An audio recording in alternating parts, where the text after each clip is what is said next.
Hi everybody, welcome back to my channel. So about a year ago I did a video in Hastings, which is literally just over there, and there were so many recommendations from that video to come and check out St Leonards. So I am going to give you a walking tour along the seafront of St Leonards on Sea today.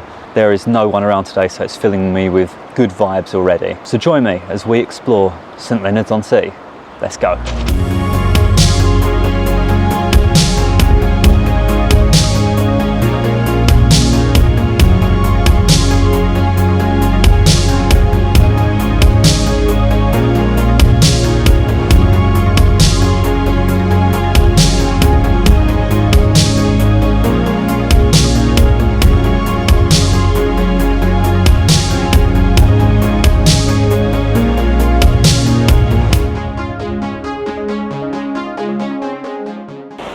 This is fantastic. I've never seen sand at Hastings, only shingle.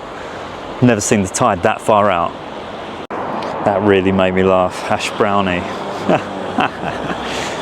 So I can't believe I was on this spot 1 year ago. You got the White Rock Theatre there and you got the pier there. At the time I did not realise if I walked a bit further I would have been in St Leonards. I thought it was like 500 yards down that way, not 5 yards. But yeah, very excited to be here. The weather's held out for me. September morning, imagine coming down barefoot, having a walk in the sea. That guy there is living the dream. That is me in a few years. So I've got two options here, up there or down there. But down there is Bottle Alley, and that is definitely something that I've heard you guys recommend off the back of that Hastings video. So I'm gonna go down there. Looks a bit suspect and wet. I'm going to do it anyway. So you do wonder why they call it Bottle Alley, and there you go. Those are all shards of bottle going all the way along. So this double-deck promenade was built in the early 1930s by Sidney Little, who was the concrete king. That is quite the title. So this stretches on for half a mile from the pier to Warrior Square. The glass from broken bottles makes up Bottle Alley. Bottle. I mean, this is fantastic now, but I wouldn't fancy walking down here at night. Seems to be people queuing up here.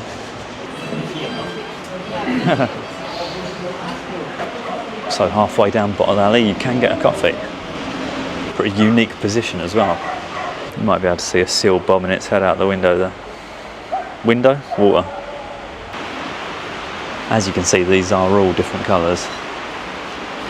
I actually just read now, there's a Bottle Alley light show at 7:30 and 9:30 PM every day. The show lasts for 5 minutes and there's an extended 30-minute show on Fridays. And I just looked at a little YouTube video showing that light up. It does look incredible. Now, I would really like to say this has a different feel to Hastings, but right now this feels very Hastingsy, which is unsurprising because Hastings is literally just back that way. Some of this artwork is brilliant. Hilarious as well.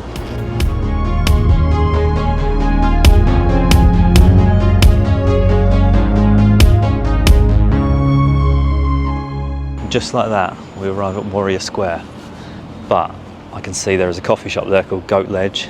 That is definitely somewhere I remember people recommending. It's the time to get a coffee. That is a serious amount of rusty padlocks, rusty spoons.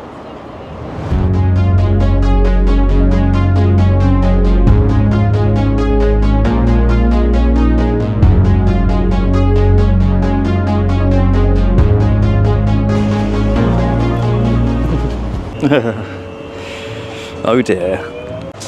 So as you can see, there's a great outdoor seating area there, deck chairs there, and then another seating area over to the right. Oh, the smell of this cappuccino is incredible. It looks like it tastes amazing too. Let's try it out. Cheers. This could be the best bean to cup coffee I've had in a good few months. It's so incredibly rich and creamy. And I couldn't resist trying the breakfast menu. I've got the sausage bap. It smells incredible, just like the coffee. Oh my God, it's like a patty, like they do at McDonald's breakfast. Hats off to whoever recommended Goat Ledge. I think that was a few of you on the Hastings video, so thank you. That was some bloody nice coffee, and that breakfast bap was just divine. That was about £3 for the coffee, £7 for the bap. I do not mind spending a bit extra when it comes to independent shops and independent coffee places. Definitely get down there if you can. It was good, quick, friendly service. Hello, Squawky. Oh, just walked out to this platform and look at that. Look how dramatic those rocks are. The thing is, I only give myself a certain amount of hours to spend at these places, and then I find myself just standing on the spot, just staring at the sea for about 20 minutes, and then 20 minutes is gone. If I really wanted to take my time appreciating these places, I would be here for about 12 hours. Someone really put sunglasses on Queen Victoria there. You serious? You can't deface Queen Victoria like that. Those are some good shades though. It would be seriously wrong if I came all this way and I didn't check out Warrior Square Gardens. And a square it is. I absolutely love the buildings surrounding it. Imagine living there, living at Warrior Square Gardens. This site was developed for housing between the 1850s and 1870s on the site of the Warrior Field. In 1852 it was reported in the Hastings and St Leonards news that the gardens were open to the public with band concerts 3 times a week. And look, just imagine bringing your dog down here every morning, just having a walk and a sit down on a bench and a can of Thunderbird. There are so many dogs out today, it's unbelievable. Oh dear, brilliant. I know I keep saying this, but imagine living here. All you can hear is dogs squawking and seagulls barking. The only downside to this is it feels like it could rain at any given moment. I think it's important to do this on a day like today so you can see how realistic the Great British weather really is, because it can't all be sunshine and rainbows. These are proper seaside townhouses. You never really appreciate this kind of architecture. So I've driven here today, but you can get a train down here. There is a train that goes from London Charing Cross and London Bridge. It goes straight down to St Leonards. There is a station for Warrior Square as well. In fact, here we are now, St Leonards Warrior Square, and there's a train just departing. Now that is amazing. God, look at these old pubs, the Royal, and the railway. A quick walk down the high street now. Some coffee shops, pubs, cars coming towards me. This is the King's Road. Oh, that cherry shop looks fantastic. Look at those action men.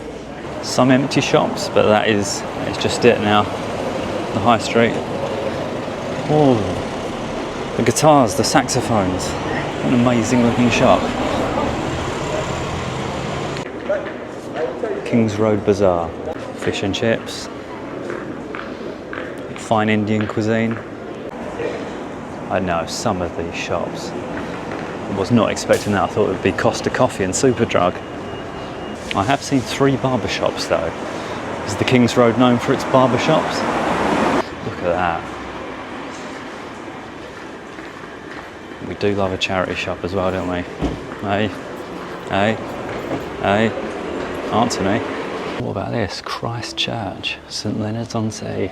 That really does tower above everything.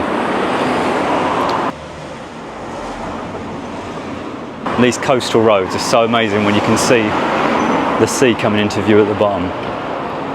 One of the greatest sights in the world. I really like the colour of that house. And there's St Leonard's Church as well, which has a Saturday market. Okay, so as you get further down, there are some more familiar names like Co-op and Delas Chicken and Ribs, chicken and burgers. So I'll tell you what, the Oak Bakery, that has a big queue going out the door. If you've been in there, let me know what it's like. And we're back on the seafront now. Bit of a diversion there, but I do like to see what the high street and town centre are kind of like. Doesn't have the same vibe as the seafront, but still they look like some great like charity shops, antique shops, collectible shops. So definitely worth a look. Hello.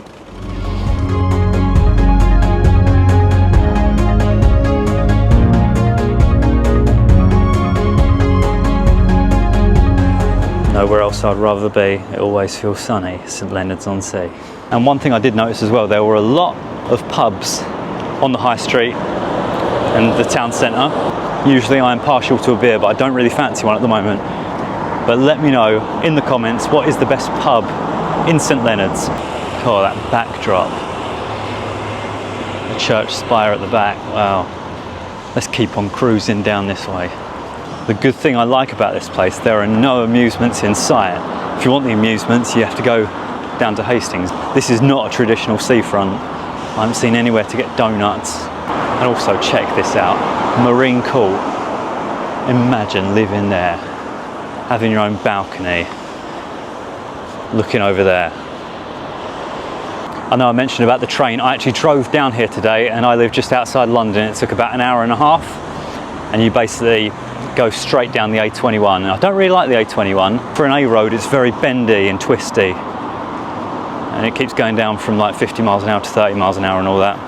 Not a fan. Thing is with this place, when I'm on the upper deck of the promenade, I want to go to the lower deck. When I'm on the lower deck, I want to go to the upper deck. I feel like I'm going to miss something. Oh wow, St Leonards Pier. It said there used to be a pier. What, here? That rhymed. Up until 1944. Cool. I would have loved to see that. You've got the Royal Victoria Hotel over there. That looks very grand. Anyone ever stayed there before? Let me know in the comments. Ah, this zoom. So while you're down in the comments, guys, let me know what you think of St Leonards if you live here. Any locals, say hello in the comments. Let me know anything I've missed out today. I'll really appreciate it.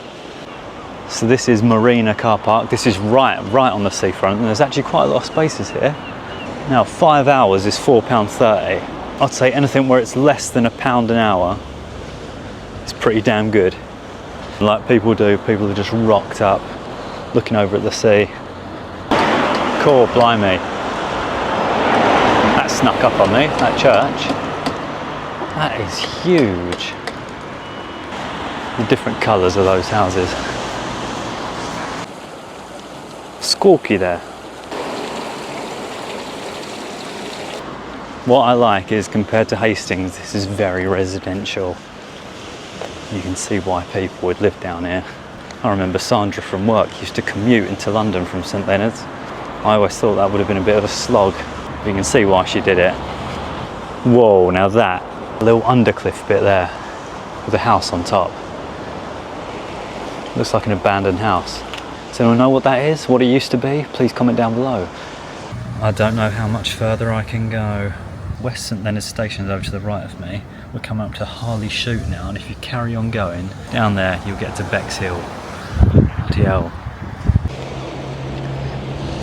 Just behind the seafront here, West Marina Gardens. I really appreciate how quiet and chilled these are. There's only about 2 other people I can see walking their dogs in this bit. Love it. These grand houses just under the cliff. Facilities, what? A pint of Madry at the Marina Fountain. Right underneath that. And what a lovely beer garden. Especially with no one else here. Bottoms up. I am fascinated by this. Does anyone know what that actually was and what it is? Well, I'll tell you what, that pint was great. Even in the dark and cold of September. What I loved as well, there was just houses next door with their washing hanging up. I was just thinking, imagine living next door to a pub. Hanging your washing up next to a pub.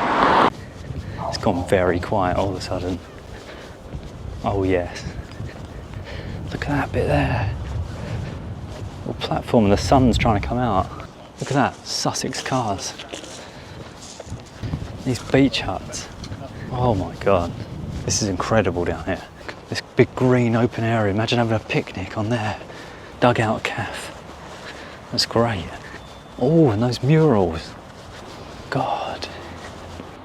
Just behind the seafront, you've got a TK Maxx. I would just love to have a house there. I think one of them's for sale.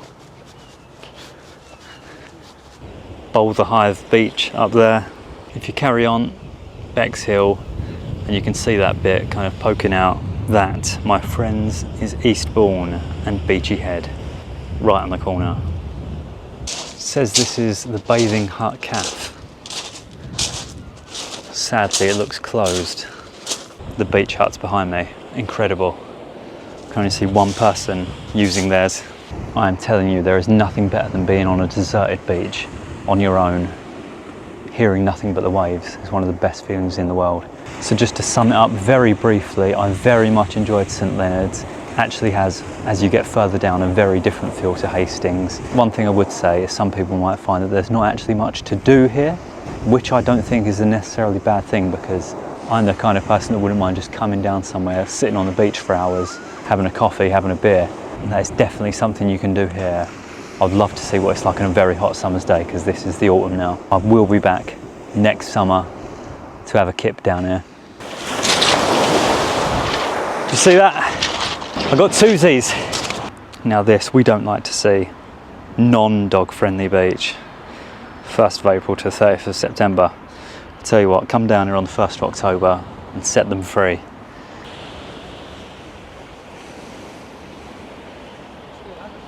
Well, my friends, that is quite enough for one day. Thank you very much for watching. If you enjoyed this, you might want to check out my Hastings video. If so, have a look at the link over there. Let me know in the comments what you thought of St Leonards. Was it no likey or no lighty? And by that I mean, let me know if you liked it or not. As the winter approaches, I'm not sure how many more seaside vlogs there'll be this year. We can only hope there might be some. See you on the next one. Ta-ra.